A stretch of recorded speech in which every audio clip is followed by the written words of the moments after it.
అక్కడ ఈ QR కోడ్ని పెడతాం జరిగింది. రెగ్యులర్గా మా పోలీసు వారు ఎన్ని రోజులు ఇవాల్టి బులెటిన్ చూద్దాం.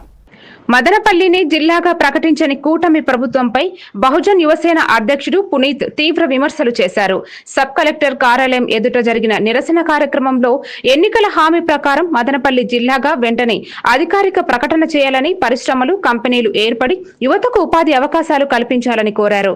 మెడికల్, బీటీ కాలేజీల పనులు నిశ్చిత కాలంలో పూర్తి చేయాలని, ప్రభుత్వం కాలయాపన చేయకూడదని హెచ్చరించారు.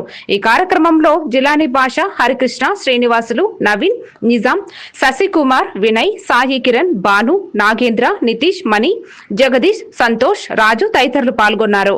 నల్లమడ రైతు సంఘం నాయకుడు కొల్ల రాజమోహన్ కూడా పాల్గొన్నారు.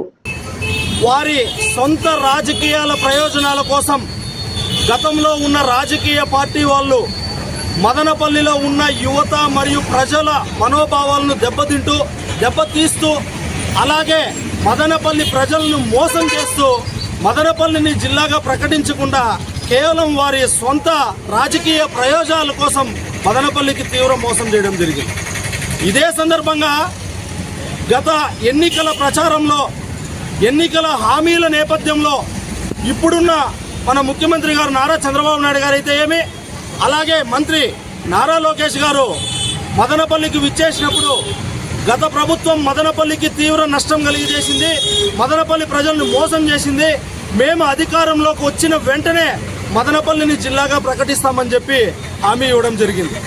ఇప్పుడు ప్రభుత్వం ఏర్పడి దాదాపు 1.5 సంవత్సరం గడువు అవుతున్నా కూడా ఈ రోజుకి మదనపల్లి జిల్లాగా ప్రకటించడం లేదు.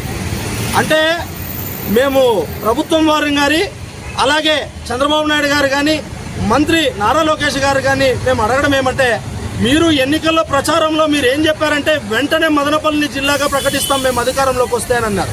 ఆ రోజు ఆ మాటలు నమ్మి మీకు మదనపల్లి ప్రజలంతా, మదనపల్లి యువతంతా మూకుముడిగా మీకు ఓటేయడం జరిగింది.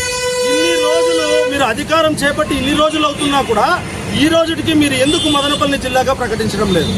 అంటే మీడియాల్లోనూ ఎక్కడైనా సమావేశాలు జరుగుతూ ఉంటే మదనపల్లి మేము జిల్లాగా ప్రకటిస్తామని మాత్రం మీరు చెప్తున్నారే కానీ మదనపల్లి జిల్లాగా ప్రకటించడానికి మీరు ఏం ప్రక్రియ చేస్తున్నారు, దాని గురించి మీరు ముందస్తు చర్యలు ఏం చేపడుతున్నారని చెప్పి ఎక్కడ కూడా అధికారికంగా బయటికి రావడం లేదు. దానిపైన జనాలకు కానీ ఎవరికి కానీ ఒక స్పష్టత లేదు.